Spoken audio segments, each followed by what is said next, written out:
Can a wireless group set that set me back less than 300 quid off AliExpress really take on the likes of SRAM AXS? Or is it too good to be true? And the group set in question today isn't a new player on the scene. It is one called WheelTop GEX. And it's actually been around a good few years now. But I've had it on my gravel bike for the past 6 months throughout racing, training, and a whole manner of different tests. It survived the Gralloch, the Dirty Reiver, loads of my training for those events, and even a pretty nasty crash along the way, leaving some pretty ugly battle scars on the shifters. So now I've got all this experience training and racing on this WheelTop group set, it's time to answer the question properly. Is this a true SRAM AXS killer, or should you really be avoiding it? So back a couple of years ago, when this WheelTop group set first came out, it launched at a price of around €650, or about £600. And at the time, I remember thinking, yeah, it's cool that these Chinese companies are making wireless group sets, but it is a bit on the steep side, especially as when these Chinese companies sell group sets, they don't really mean a group set, they just mean shifters, brakes, and a rear mech. So it's not really comparable to the RRP of maybe a Rival AXS group set that this would most commonly get compared to. At the time, you could probably have the equivalent Rival setup for probably £700 to £800. So this wasn't really in a league of its own below the pricing of SRAM. But since then, the pricing story has changed significantly. Since this thing has been available on the Wild West that is AliExpress, it has got considerably cheaper, with me managing to pick up this set right here for just £255, albeit that was an incredibly good deal at the time. Generally, with a discount code, you're looking at more like just over £300, but be aware, depending on your region, you may have to pay some import tax on top of that. Before we dig into the details any further, a quick overview of the exact setup I've got, as they do make a few different versions. To start with, I have got the alloy shifter option, which was the cheaper of the two, and I have got the standard upgraded 7800 series brakes, not the Pro version. When you're looking at the rear mech, I have got a 93mm long cage option that is designed to work with 50 and 52 tooth mountain bike cassettes. And I've had it paired with this Speedow 10 to 50 cassette ever since I've got it without any complaints. In terms of brake rotors, I'm running 160 front and rear, and I've got a 44 tooth chainring up front on a Think Rider PP5 crankset. So in order to break down this review into sort of the key main areas, I thought let's start from the start with install and setup, since that's the first thing you would have to do if you purchase this group set for yourself. And I have to say, I was honestly rather impressed. If you've ever set up a wireless group set, you'll know how much easier it is than faffing with even Di2 cables, as all you do is bolt the shifters on, run the hoses through the frame, and screw in the rear mech before you get onto the sort of digital side of the setup. And brake bleeding was a breeze. Well, in fact, I didn't even have to bleed the brakes. They were pre-filled, and all I did was screwed the hoses into the shifters, and they've worked out the box. Now, yes, the manufacturer will always recommend you give the brakes an initial bleed, but I find this is often not 100% necessary, and the brakes work perfectly fine as is. And then we come on to the app side of things, which is where the process starts to show sort of the ugly rough edges around the corner, at least when you compare it to setting up SRAM AXS. The app isn't the slickest thing in the world, however, it is perfectly functional and provides a huge amount of customization, which can be a little bit fiddly when it comes to setting up your gears, as you can tune every single sprocket manually and independently, which means you sometimes go down a bit of a rabbit hole, almost making things worse, trying to make things better. And when I first set this up, I managed to screw it up so badly, I just had to factory reset the whole thing. But second time round, I got it dialed in without any issues. Other than that, there's not really much to talk about. Yeah, you've got to dial in your B limits and your end stops, but it just works. And yeah, it just worked really well. Now, I know what a lot of you might be thinking, yeah, but SRAM AXS is just that much easier. As somebody who's just installed SRAM E1 on my gravel bike, what's meant to be like the easiest gearing in the world to install, with it being full mount and all the rest, I found that was a right palaver. You've got to do all this torquing it forwards, torquing it backwards, screw your through axle in, size the chain with a specific formula. I mean, it's probably just because I'm used to this kind of setup. I found WheelTop far easier. But is it as easy as last gen SRAM AXS? Well, I would say probably not. However, this WheelTop has got a load of problem-solving features that can help you when you're dealing with some edge cases you might encounter using lots of cheap Chinese components like I do. But this group set is definitely one for somebody who likes to tinker around with their bike themselves and who enjoys setting aside an afternoon to get their bike set up, rather than someone that just wants to throw money at the problem and get it sorted by a bike shop. If I were to take this WheelTop group set to a bike shop, yeah, I'd probably get laughed at and told, yeah, we don't deal with this here. So yeah, if you're a bike shop sort of person, yeah, I'd definitely avoid this WheelTop stuff and just go buy some SRAM Rival. But if you weren't put off by that, I think you probably want to know what killer features this WheelTop group set has that sets it apart from things like SRAM and Shimano, at least for my use case. Well, a lot of these, in my opinion, are just not restricting you from doing things that physically would have been possible with any of these group sets. And the first and most major one is the fact that this is kind of speed agnostic. It can run at anywhere from 3 to 14 speed if you can find a cassette that can do that. You know, in the app, you just say, well, I want to be an 11 speed group set today, or I want to be 13 speed, and it will change the indexing to allow you to accommodate it. The other one that I mentioned earlier is that you can customize every single sprocket spacing independently, allowing you to account for some slightly poorly manufactured cassettes, let's just say, and basically get anything to work. Let's say one of your cassettes was warped or bent. You could probably account for that in the tuning. It's really, really advanced. Or if you've got some weird hub spacing, for example, you can dial this in to work exactly for what you need. Or even if you were building a weird hill climb setup with 3 sprockets right in the middle of the cassette with some custom spacers in between, you could probably dial this in to get it to work. Not that I'd recommend it though. Moving to the front of the bike, now it's time to talk about the actual shifting interface here at play. The way WheelTop has set up the button configurations on the shifter is we've got 1 paddle on the left and 2 on the right. The reason for this slightly unorthodox layout is that these shifters are compatible with both their 2x and 1x group sets. I would assume to reduce the amount of SKUs they need to manufacture, but it does mean you effectively have a bonus shifter on the left you can assign to anything you'd like. I currently have it set up to go into an easier sprocket on the rear whilst maintaining the standard 2-button setup on the right.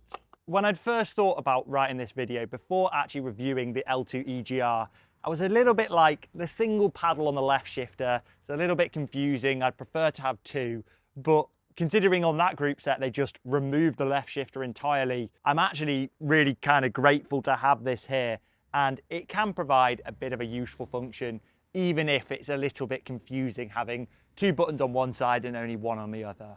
Unfortunately, what there is a distinct lack of is any auxiliary buttons to allow you to change pages on your Garmin or any other functionality, which is something that's also lacking on Rival tier SRAM and 105 tier Shimano group sets. And the actual shift performance, changing between gears, is really crisp, and I've got no complaints there, with it being perfectly functional even in demanding race scenarios. I've generally used it with the race mode activated, which does cost you a bit of battery life in favour of faster shifting. And whilst we're at the front of the bike, this leads us on to the next really important thing when talking about a group set, and that is the shifter ergonomics. Now, something I mentioned when I first initially built up this bike is just how good the ergonomics of these shifters are. They feel really quite similar to the SRAM E1 hoods I'm using now, maybe a tad smaller and shorter reach, which will be a big benefit to some. They're really comfortable in the hand, and the rubbers used on the hoods is really tactile and grippy, which is something that really can't be said for L2's rubber. Another real advantage over what L2 uses is just how malleable it is. It's really easy to pull back the hoods and get access to the adjustment screws. And yeah, I genuinely find it really, really comfortable. You don't have any issues where the lever would hit your hand when braking on the hoods like older generation SRAM would, and the reach in the drops is no issue either. But if you're a smaller rider and you need to reduce your reach even further, well, fortunately, these shifters do support a reach adjustment. And from what I can say, with all the hours I've spent training and racing on these hoods, I found them to be not an issue at all, and actually some of the most comfortable I own. I often will run for this bike over other options when it comes to doing just a standard training ride because of how comfortable I find the front end to be. And even during 200-kilometer gravel events like the Dirty Reiver, the ergonomics were not an issue. The only slight negative I would say about the hoods is just the fit and finish of how the rubber interfaces with the plastic body underneath. It's a little bit flappy around the edges, and definitely when you're like really talking on it, it can get pulled out of place. So yeah, that's not the best in the world, but to be honest with you, for the price, in my opinion, not a complete deal breaker either. The next thing to talk is braking performance, because if the brakes aren't good, well, there's no way I'm going to recommend this thing. But fortunately, with the slightly upgraded newer 7800 series calipers, the braking has been spot on. Honestly, I found this to be one of the biggest strengths of this group set, just how good the power and modulation of the braking is. It's got thin brake pads, which I would assume are doing some good work because I've not had any issues with overheating. And honestly, I've just not really noticed the brakes, which is generally one of the best compliments a set of brakes can have. I would say these things absolutely blow out of the water my old SRAM D1 brakes, and the fact they're mineral oil means it's far easier to service, and you're not dealing with scary dot fluid. If you want to be one of the first to find out all my opinions on the latest products I'm testing, I'd really appreciate it if you hopped over to Instagram and gave me a follow on there. I'm constantly posting quick stories showing the testing process and racing all different kind of bike parts, so you won't be disappointed. The next thing I briefly want to mention is durability, and this is one of the reasons I've left it so long before making this video. I wanted to give this group set every chance possible to fail before I put my name recommending it or not. And well, unintentionally, I've given this a proper stress test, including that nasty crash I mentioned earlier, where pretty much the only battle scars that came from it were a couple of little scrapes and dings on the levers, and yeah, it just still works without any noticeable difference. Now, if I didn't have the alloy shifters and I had the carbon ones instead, may I have fared a bit worse? Possibly, but I didn't have them, did I? So I can't say for sure. And beyond a small weight saving, I don't really see much of a reason to go for the carbon shifters anyway. So next up, I want to quickly shift our attention to the rear mech on this bike and talk about a few bits of its design, including its battery life.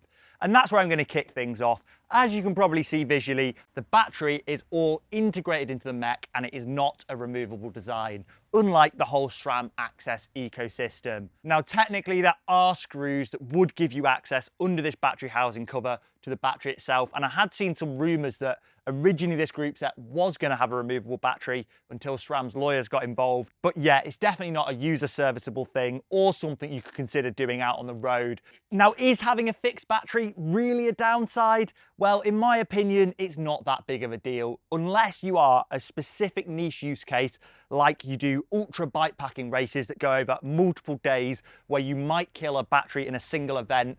I just make sure it's fully charged beforehand, and I haven't had a problem with its durability there. It survived the full 6 hour, 45 minutes I was racing at the Dirty Reiver. The only time you would have an issue is if you're the sort of person, a bit like myself, who does sometimes forget to charge and might go out on a ride not knowing its current charge status, which is what I do like with Access, where I'd always have a spare battery in my saddle pack. The one race where I did forget to charge beforehand, which was the Gralloch, I did get a bit of a scary notification on my Garmin that my rear battery was low, but I do think WheelTop are quite aggressive when they notify you of that. And despite having that warning in the first hour of the Gralloch, it survived the other 2.5 hours of the race with no issues and a few rides afterwards before I got round to charging it. So a battery warning on this isn't a you must charge it now, it's more of a think about charging it in the next week or so.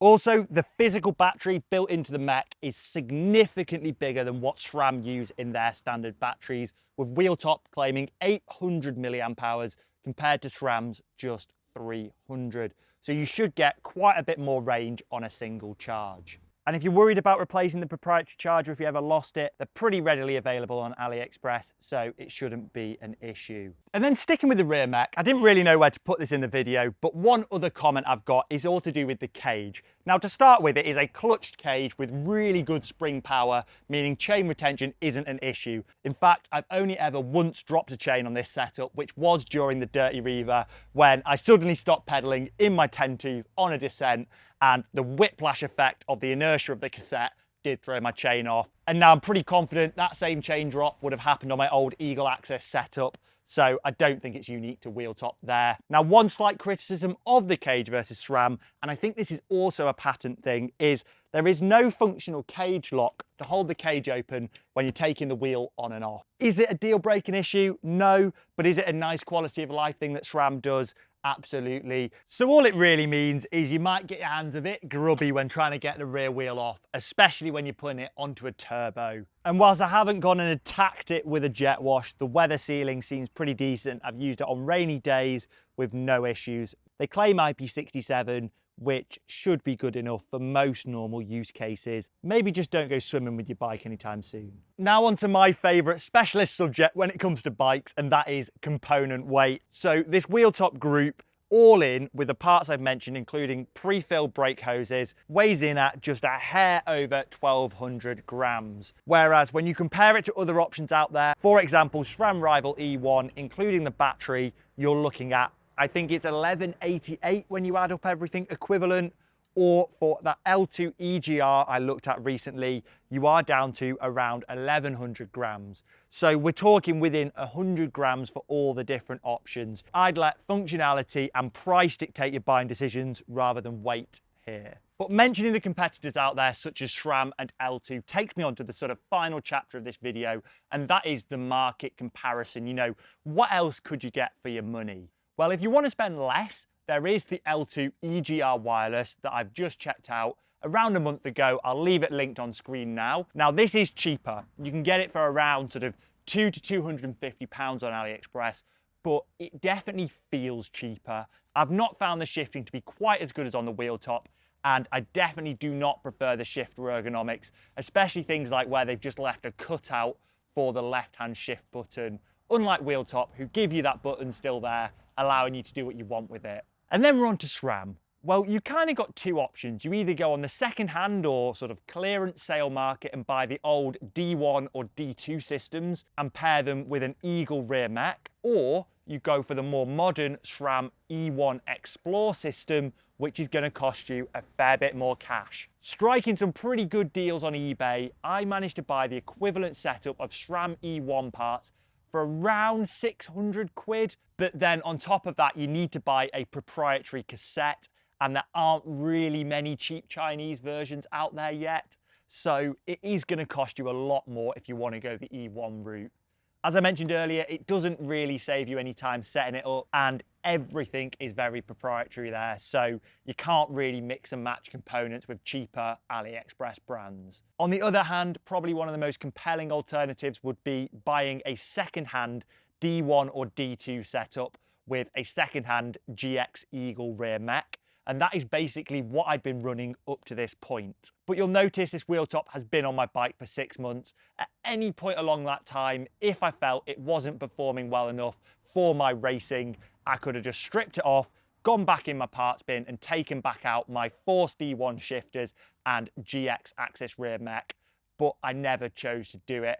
And honestly, if you gave me the choice right now, I'd be leaning towards the WheelTop. And I think the craziest testimonial for this WheelTop GEX is when I went out and bought a new SRAM E1 group set. Well, it was still sat in the box over 2 months later because I had really no reason to upgrade. Now, as I mentioned before, I am in the process of testing out SRAM E1, and there will be a full video on that coming soon. So make sure you don't miss that and get yourself subscribed. So I will leave links in the description below to the cheapest place you can currently get a WheelTop GEX group set. If you want to buy it on their website, I think it's around £500. But if you buy it through AliExpress, when I had a quick search this morning, you can get it down to nearly 300. But of course, when there's big AliExpress sales on, with all the aggressive coupons, you can usually knock a fair bit more off the price there. So I hope you enjoyed this sort of long-term deep dive into WheelTop GEX. Let me know in the comments below, have you ever tried it? And do you agree with my takes on this group set? The fact it's allowed me to build up my light carbon gravel race bike for under 1,500 quid in such incredible specs that I'm genuinely constantly reaching for that bike whenever deciding what to go out on. I mean, it's just mind-blowing to me that people would spend over 5 times the price and barely get any performance gain. If this bike is good enough to get me around things like the Dirty Reiver in the 5th fastest time this year and comfortably achieve UCI qualification in every race I've done on it, well, I think it's good enough for most normal people out there.